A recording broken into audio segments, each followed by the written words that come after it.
I'm back. If you are here for homeschool updates and homeschool curriculums, stick around. I'm going to do that up first. But if you are here for life updates and what's going on with this, stick around to the end and I'm going to be sharing what's been going on and where I've been for the past couple of months. So previously I had been doing a series on Charlotte Mason and Charlotte Mason's volumes on homeschooling and her philosophy, and I'm going to take a pause on that and I'll explain why closer to the end of the video.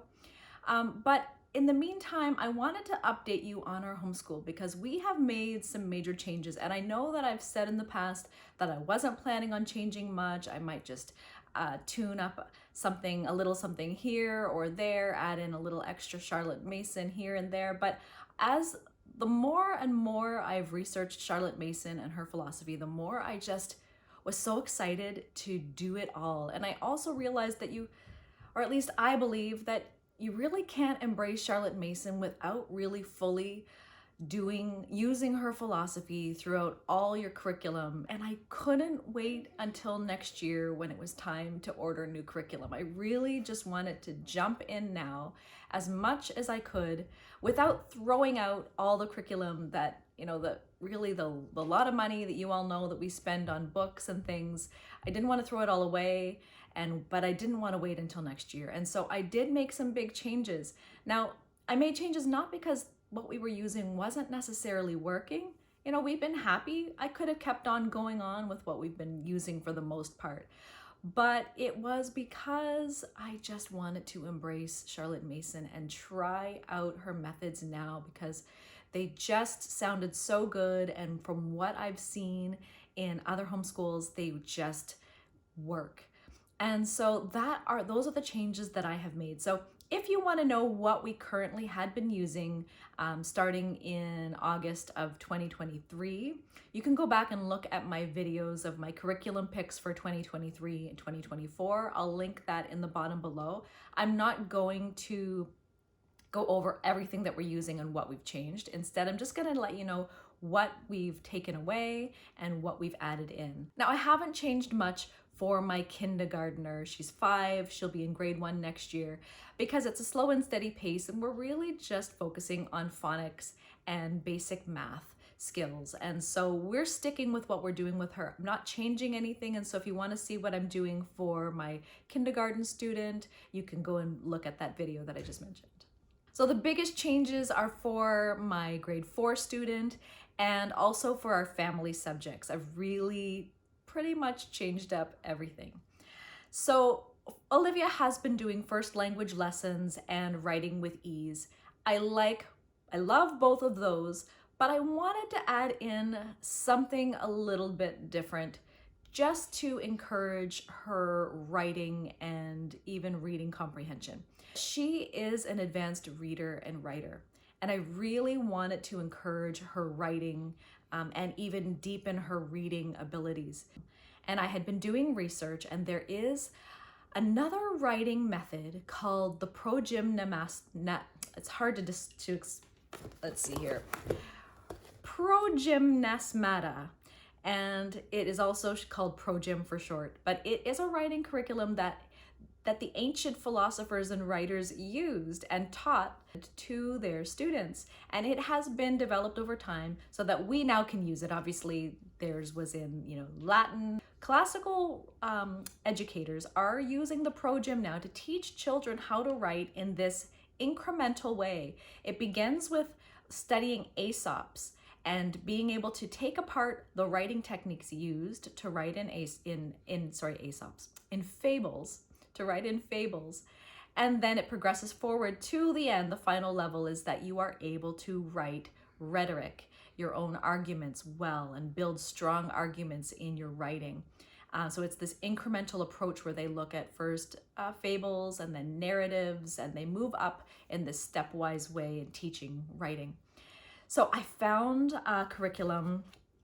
It's by, it's Writing with Rhetoric. It's Classical Academic Press. And I saw their videos on YouTube and I really liked how they laid it out. So I just decided I'm gonna go for it, I'm gonna get it, and it won't hurt. And we love it.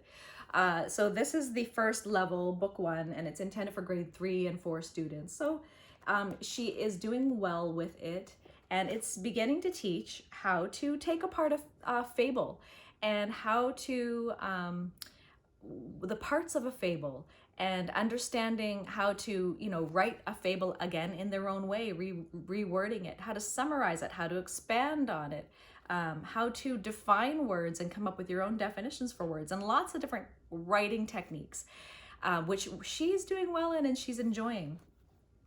And in addition to that, I picked up this from the Critical Thinking Company. It's a reading detective. This is the grade 3-4 level, and when she finishes this, I have the grade 5-6 level as well. But they just have passages that they read, and then they have SAT type questions, multiple choice, asking you what, certain things about the passage, to see if you were able to pick up on why did someone respond this way, or what happened after, and what might be a reason for certain circumstances to happen. Now they use fiction, nonfiction, historical, different types of passages that they have to learn how to read and understand.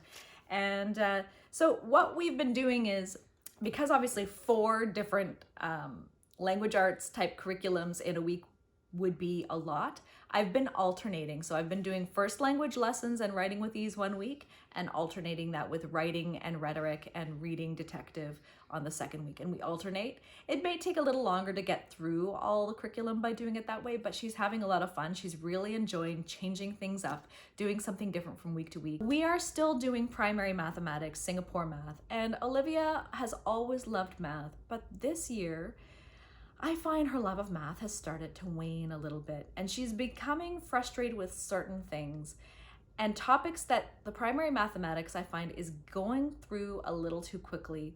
And I do have the extra practice book, but I just find we needed to slow things down. And I thought I really wanted to try Charlotte Mason's approach to teaching. I won't go into her approach to math here because I still don't have my mind totally wrapped around it.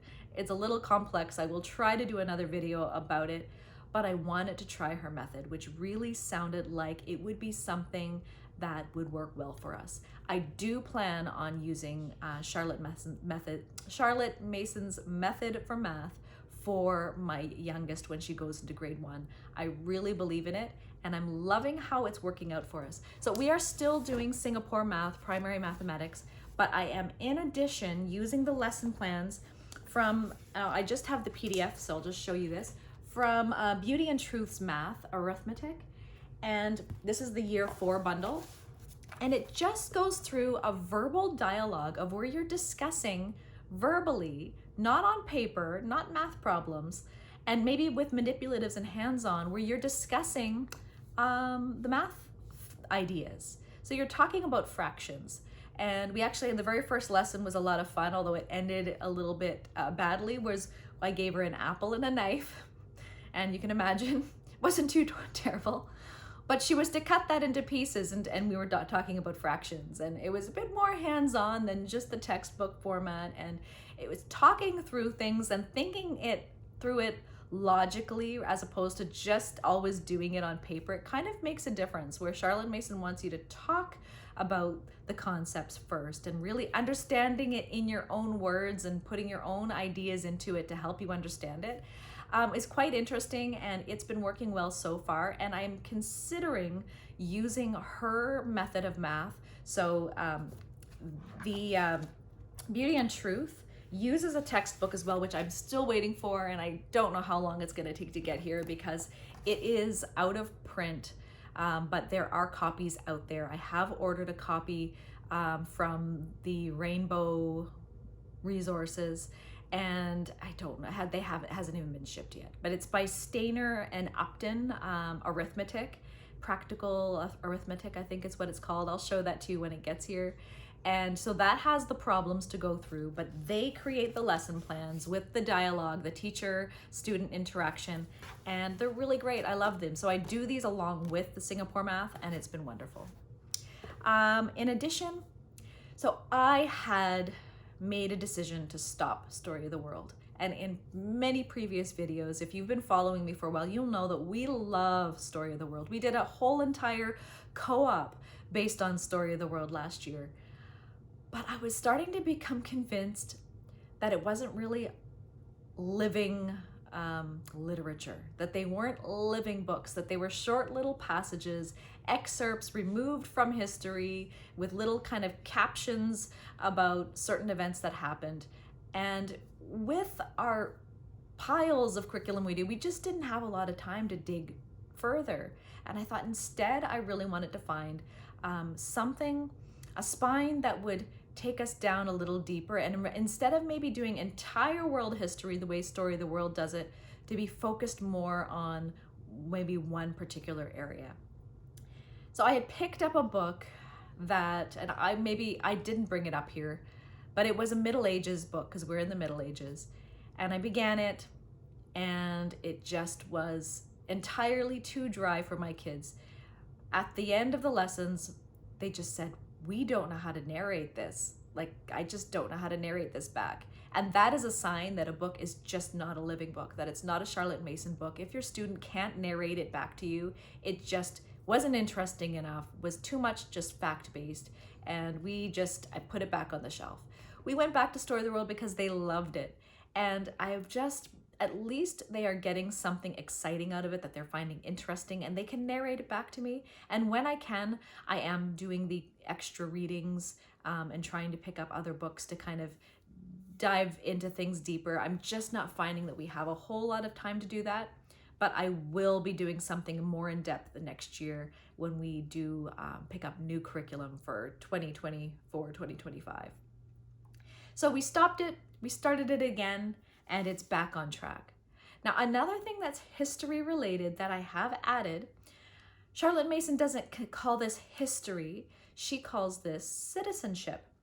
Now, citizenship is when you are studying people throughout history, but particularly leaders, strong leaders throughout history, and looking at their lives and what they did well and what they didn't do quite so well.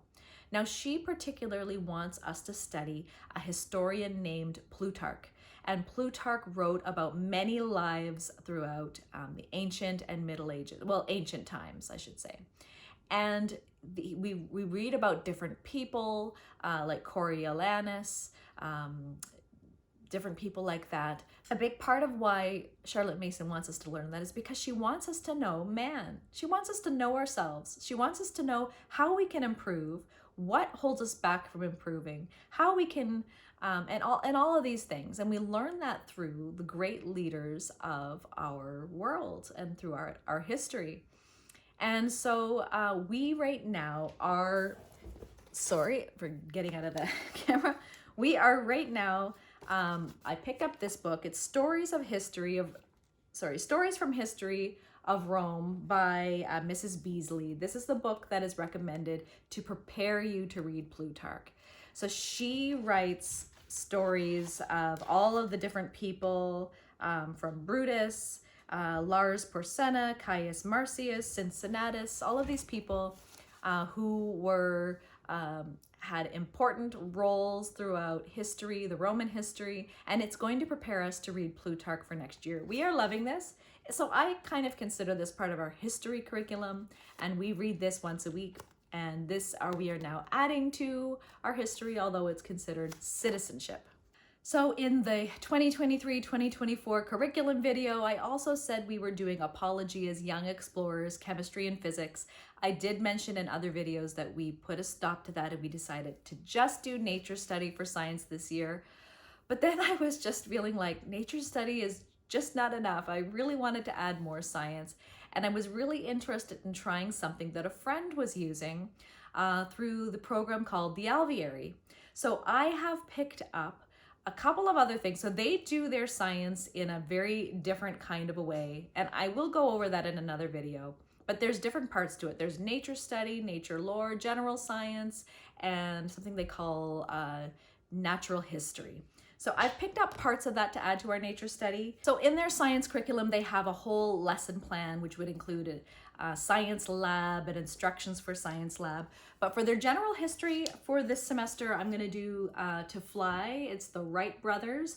And this would be, it's a general science, but it's obviously gonna be more mechanical, a physics type of understanding how simple machinery works and things like that. So you're learning about the Wright brothers, but they have added to this book all the things extra to add to the science, to beef it up, to make it more sciencey.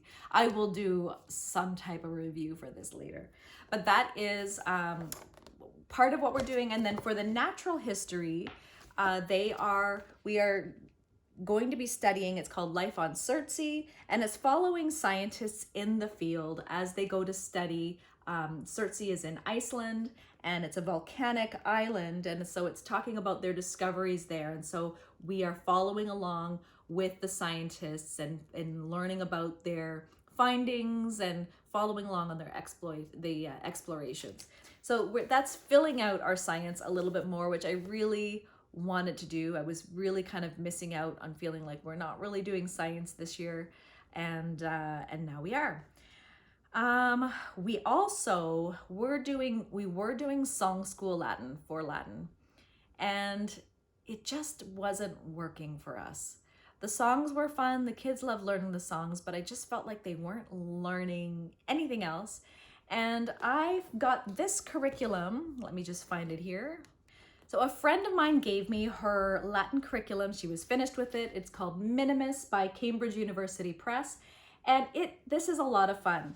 It follows an actual family that archaeologists discovered. I'm trying to remember now. Of course, it's not going to come to me.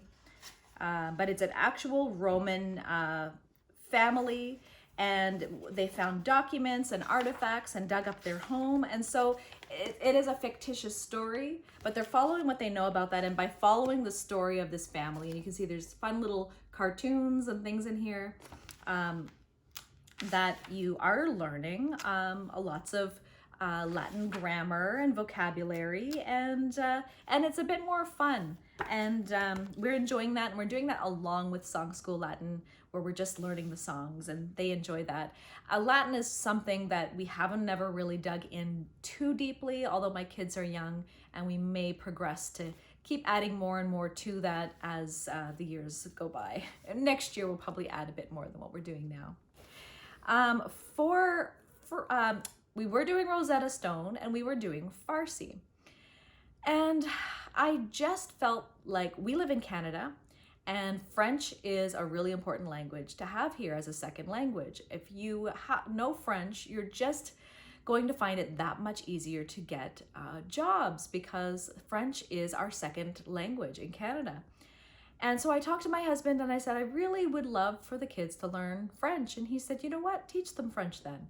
And so we have switched directions. We are now doing French through Rosetta Stone, and as well as I've picked up other little books like different skill builders. This is French 1, where it just goes through different basic vocabulary. I did this before with my daughter when she was in grade 1, but we're kind of going over it now because everything we learned back then we've kind of lost and forgotten. So we're going through it, and they're really picking up on French quickly because, of course, I am part French. My mom is French Canadian, and so French is easier for me to teach. Geography was never a separate subject that I have ever considered. I'm not sure why. Maybe because I'd never liked geography in school, but it was not something that I ever considered. We always did map work with our history. Whatever country we were looking at, we would also look at the map work and just kind of color in a map. Okay, that's where that's located, and that was it. But as I have been researching Charlotte Mason, there is this whole, which of course I know existed, I just kind of somehow missed it in the past, geography. And so I am also trying out the Alvieri's geography curriculum as well. They're just lesson plans, of course, that follow along living books. And so this year we are doing Onward, which is an explorer named Matthew Henson that was never really acknowledged for being part of this exploration, the first exploration to the North Pole. It's a really great book. We're enjoying it so far.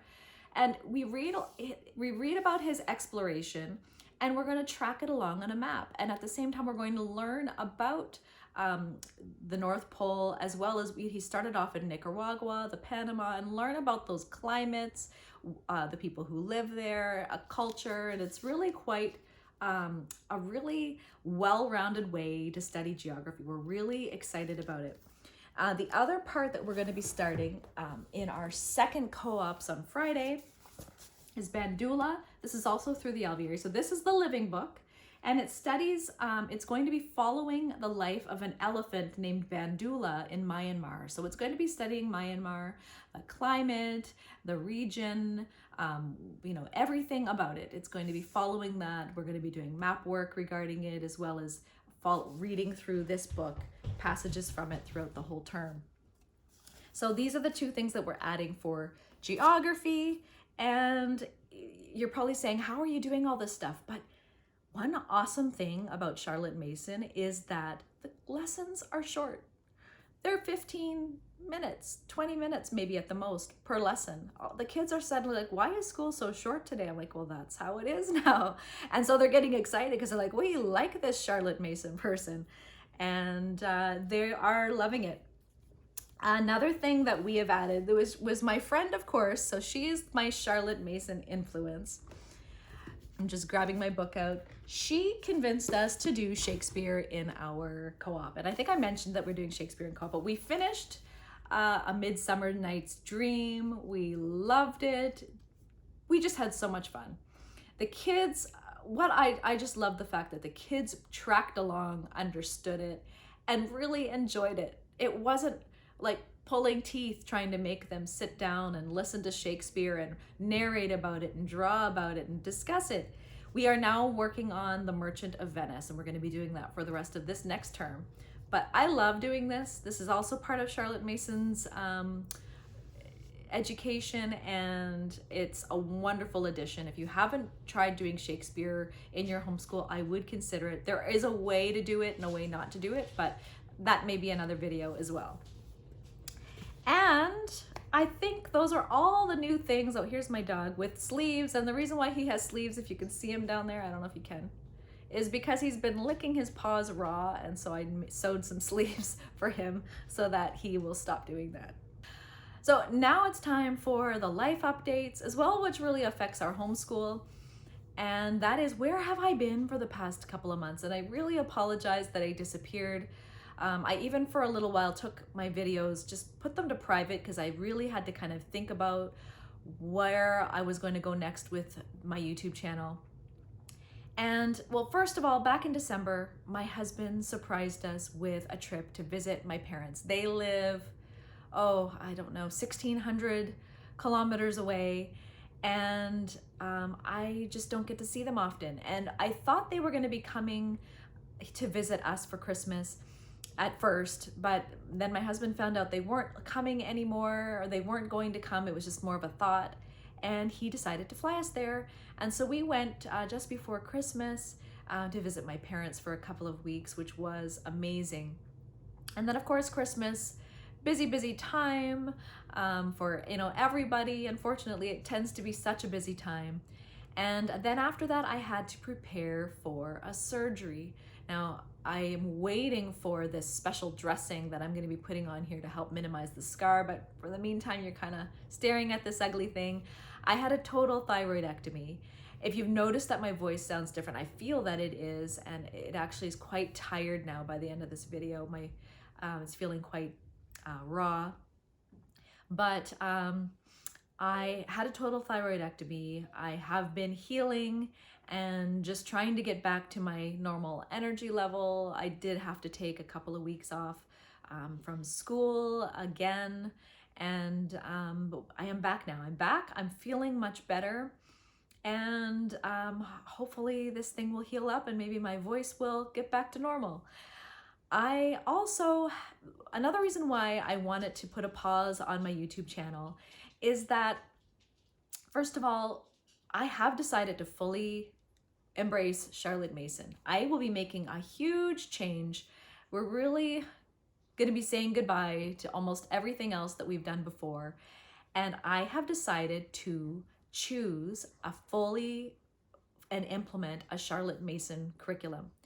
Now, I'm going to reveal to you who I'm going to choose, but in another video, I kind of want to review all the choices and what our what Charlotte Mason curriculum options are there in another video. But I am going with, and you could probably already guess, the Alviary. It is absolutely amazing, and I am so excited that February 1st is going, which is tomorrow from the date that I post this video. It is going to be open to the public to sign up for the new membership fees. So basically, when you sign up to the Alviary, you are getting all the lesson plans, and they're telling you which books to get and all of those things, and they're going to release which books, and I'm just so excited to find out which books they are picking for this coming year. But I am going to go more into the Alviary and explain all those details to you as I am allowed to. I have to find out how much you can share and how much you can't.